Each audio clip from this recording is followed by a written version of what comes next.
Hey guys, Stephen here from Austin Amusements. Now, we've just started building the new Bartop arcade machines. This one here is pre-done. They come in two different designs. This one has a Pandora's box in it, 2,600 games. We also have it with the Jammer Wide, so a 12,000 game board as well.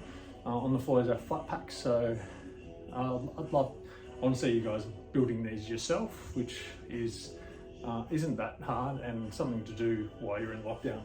So we also have a flat pack on the floor. If you buy these from us, they do have slots cut out, so everything snips together quite easily. There is 12 pieces to our flat pack. I'm just going to step back a little bit and we might start putting this together. Now, something to be mindful of, wood, the melamine on the side is quite sharp. If you're running your fingers this way, you will cut yourself, which is what I learned this morning. So I'll put this bit to the side because we only need one piece to start.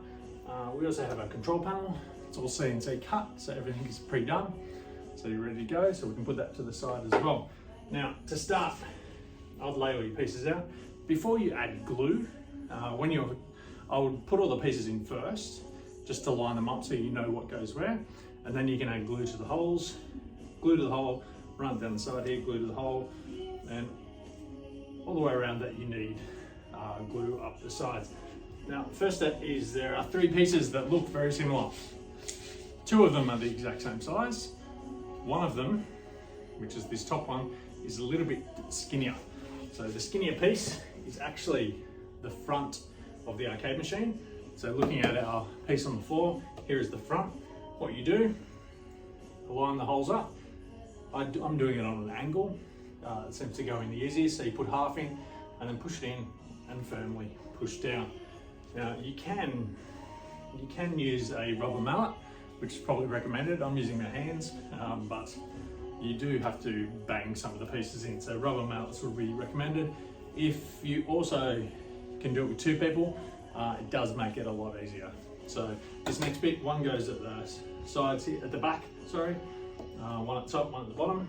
So again, angling, pushing in. Next one, again, angling and pushing it in. Now there is a little bit of room to play.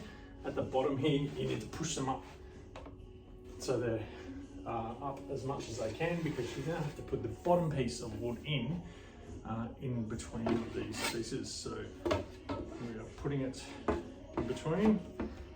So again, line up the slots. Oh, I can't get it between. There we go. And straight, line them up. Again on an angle, slight angle, tap it down.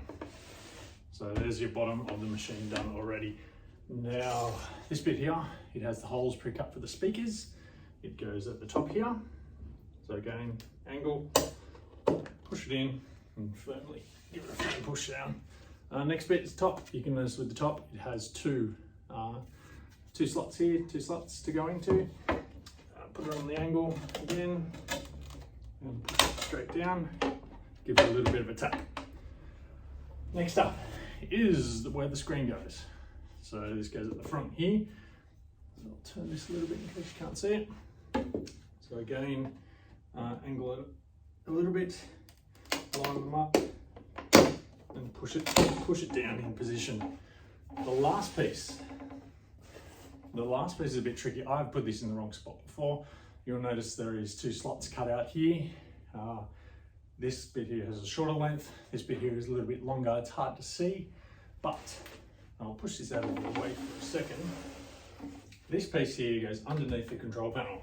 So if you place it in like that, the buttons will fit, the start buttons and the credit button fit on either side. If you put it the wrong way, as you can see, it covers one of the buttons up and the button won't go in. So if you do it and you've already glued it together, you can just cut this piece out here. But I recommend having a good look at that to make sure you're putting it in the right way. So bring this back. So the shorter end, so where's the shorter end here? Shorter end goes to the left-hand side of the machine. My machine's this way, so my left is down on the ground. So put that in as well, or you might not be able to see that. Put it this way.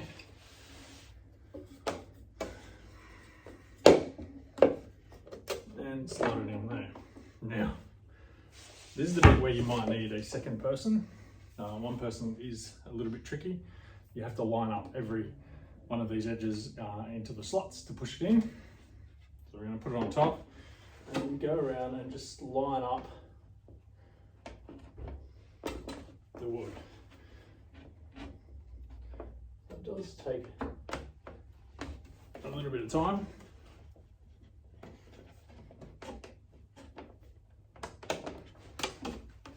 So I'd probably start at one end. Once you can see that you have a few pieces in line with the slats, give it a little tap. Yep. So that's in. So this is where I'd recommend a rubber mallet. Another easier way, if you're doing it by yourself, I actually find if you sit on it, so it holds this end there firmly down, so put pressure on this end, put some weight on it, put all the pieces in. Oh, this one's not in. And that one doesn't like me. I'll go around this side. Oh, this one popped out.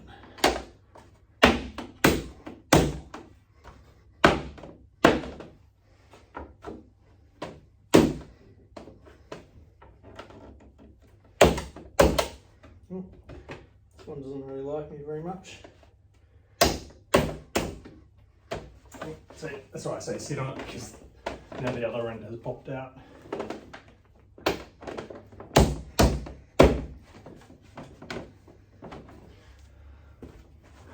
And I think that is all. It's not quite in. So that's all in. Using my hands. Use a rubber mallet. I'm going to turn it over. It does, without glue, it's quite firmly held together, so it's not too hard. So next, the control panel. Control panel comes up here and sits in place. Now you will have to screw this in. Eventually, this one doesn't have, it's not routed out for T-molding, but we can route it out for you for the T-molding as well. Speakers go there, monitors down here. You do find that if I move it out of the way, one of these ones that's already complete, this control panel is actually not screwed down at the moment, but it is in position quite well. The T-molding is actually holding it down. Although the MDF is 16mm, we're using 18mm T-molding, so it holds it down.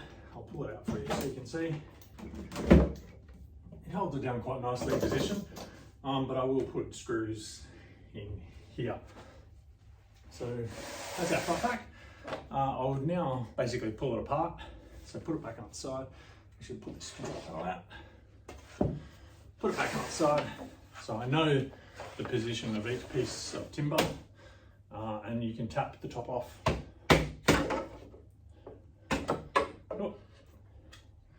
And pull it apart, and then add your glue.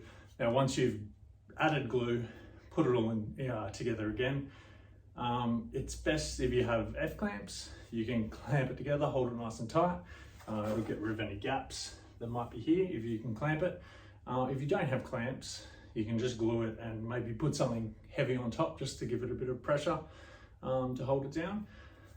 You can also, if you don't feel that it's firmly put together, you can use the L brackets. Maybe added a couple of those just for extra strength. But yeah, that's our new flat packs, and yeah, I hope you guys like them. So grab online, they're on the website now. I think they start, this flat pack here starts at $159.99, and then plus extras. But we also do the complete units, so you can have a look at those too. But yeah, that's it. So my head's chopped off, but that's it for now, guys. Thank you very much.